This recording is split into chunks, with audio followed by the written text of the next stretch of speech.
Were you ever that 1 in 1 million? If so, what's your story? I was struck by lightning while talking on a landline.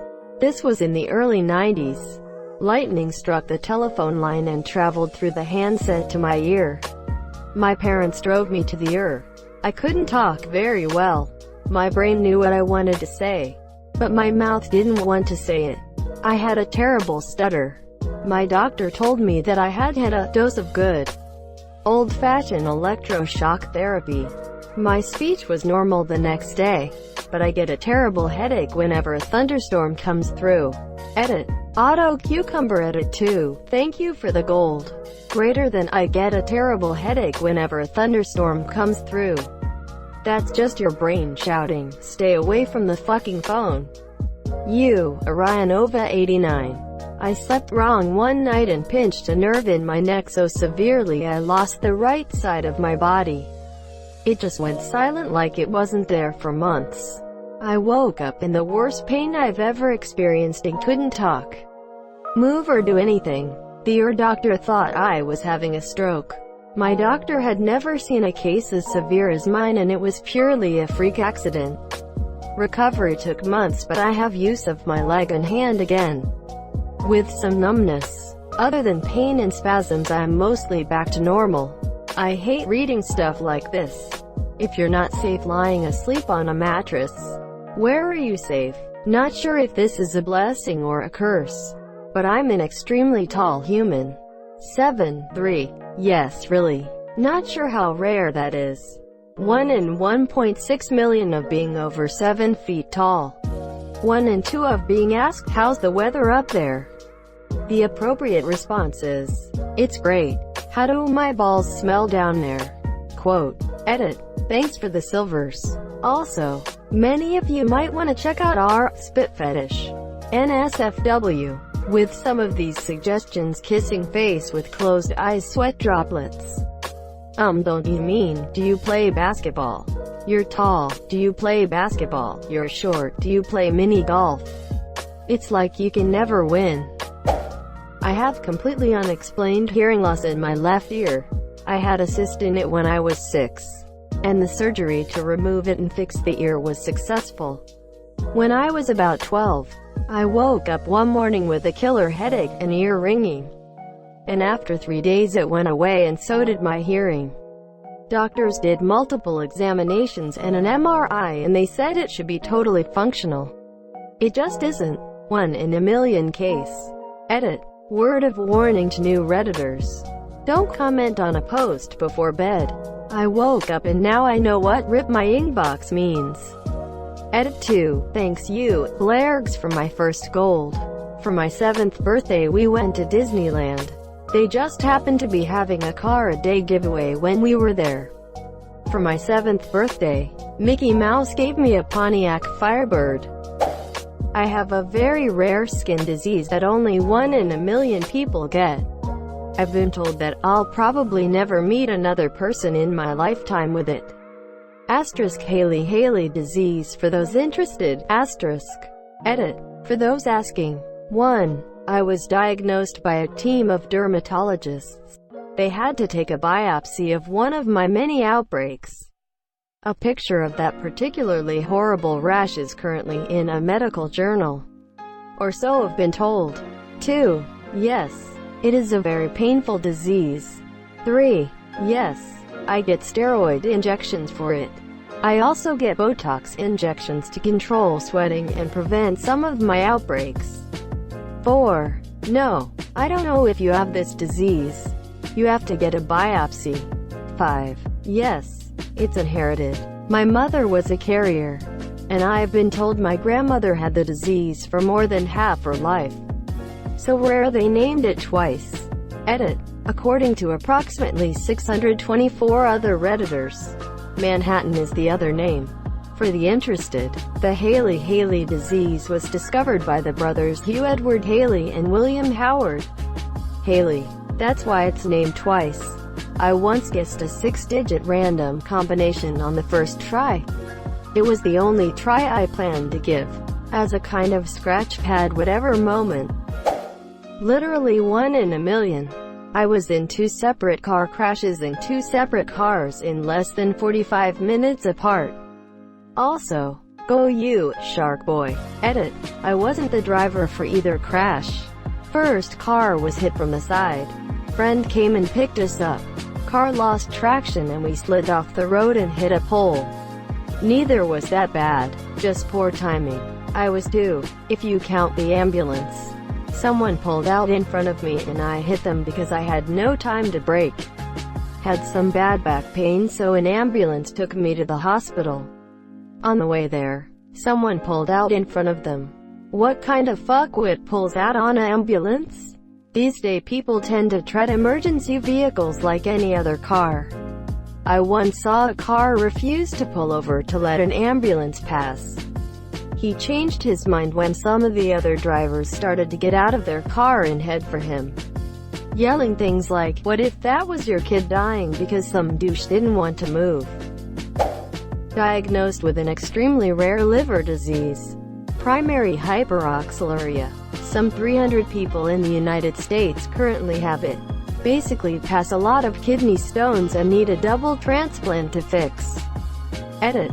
Whoa, just woke up to a whole lot of questions and support. Thank you all very much and thank you for the gold.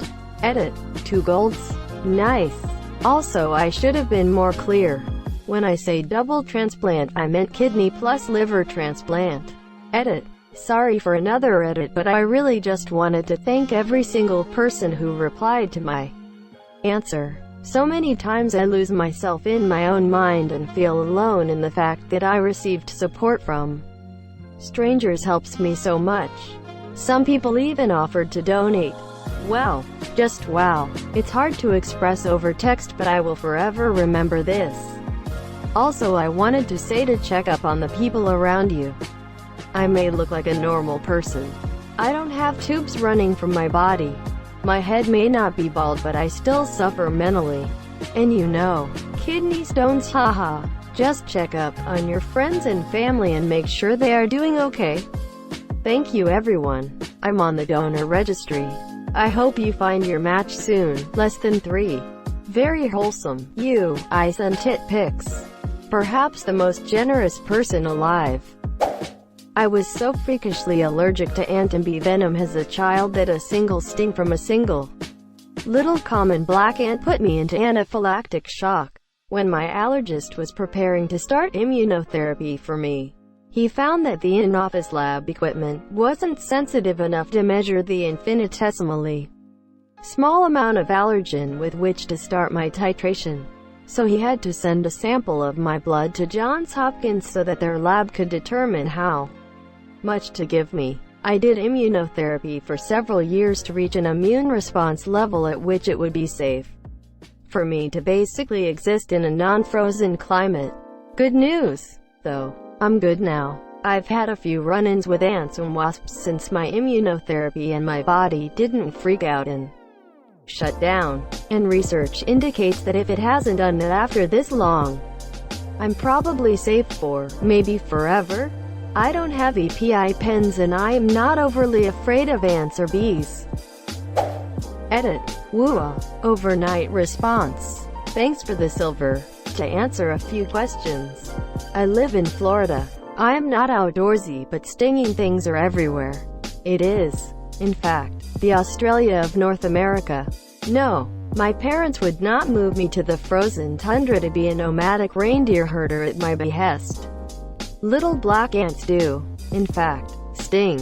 Several Lacea subspecies have stingers and venomoussure. When an ant bites you, that's using their mandibles and does not deliver venomoussure. When an ant stings you, that's using their butt needle and delivers the pain juice. Most ants do one or the other. Fire ants do both at the same time.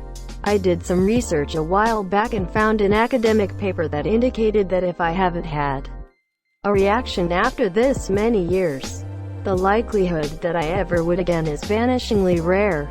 I wish I could find it again right now, but I am already late getting ready for work. So if I find it later, I will post it. I feel completely safe having a cell phone instead of an EPI pen.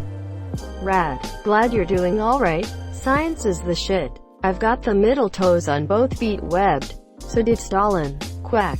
This feels like a fun fact but at the same time a threat. Agree. That's a significantly menacing. Quack. My ex was struck by lightning several times and lived. Died in a car accident though. So not as lucky as he claimed to be. Being struck by lightning once is unlucky. Being struck by lightning multiple times is lucky. I was on Tinder and was talking to this guy. He was supposed to meet me for dinner. I texted him and no answer. Then I texted him on Tinder. Said that he couldn't make it. However, I got a text back from the number. It wasn't the guy that I thought I texted. It was the actor Gerard Butler. I thought he was lying until he FaceTimed me. Nice guy. Edit. Well, I didn't think this post would blow up. First, I didn't go on a date with him instead. He lives on the West Coast and I live on the East Coast. I didn't keep his number because I respect his privacy. When he FaceTimed me he was super casual and asked me why I was using Tinder and he wished me luck on it. Hold on, what? Yeah, what? Op met a dude on Tinder. She texted the number that this guy on Tinder gave her to see if he was still on for the date. He didn't answer the text, so she messaged him through the Tinder app. Guy messaged back through Tinder and said he couldn't make it for their date. Then the number she texted earlier responded and it was Gerard Butler.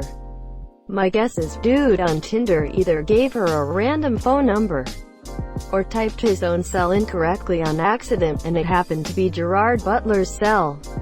Deleted. Maybe he's just a very slow, methodical, fumbling assassin. Had 2 11 cm benign tumors growing in my spine, resulting in gradual paralysis from my chest down. They had no idea how the tumors formed. Surgery took 11 hours when they thought it would take 4 because the tumors were so complexly woven throughout my spine. I now have pretty much half a spine and chronic pain, but I'd take that over losing my life from paralysis and being unable to breathe. Folded hands, medium light skin tone. Edit. Well, thank you for all the support. I didn't realize this was going to blow up as much as it did. If anyone has specific questions and wants to message me, feel free. I am at your service. Face savoring food. Thanks again for all the support and love. It made my day. Zoe. My dad has this. Minus one of the tumors. Experienced not so severe back pain his whole life. One day it just became unbearable but doctors said you're just getting old. Go home and take some Advil. Lol. My dad said frick that. Went to a private clinic and had an MRI done on his back. Wouldn't you know it? Tumor in his spine. About 3 days later, he was on the operating table with one of the best neurosurgeons in the country. Surgery took about 9 hours. Poor Saab felt so much better after the surgery that the next day, he walked and met my mom and I at the hospital doors when we arrived. Thank you for watching.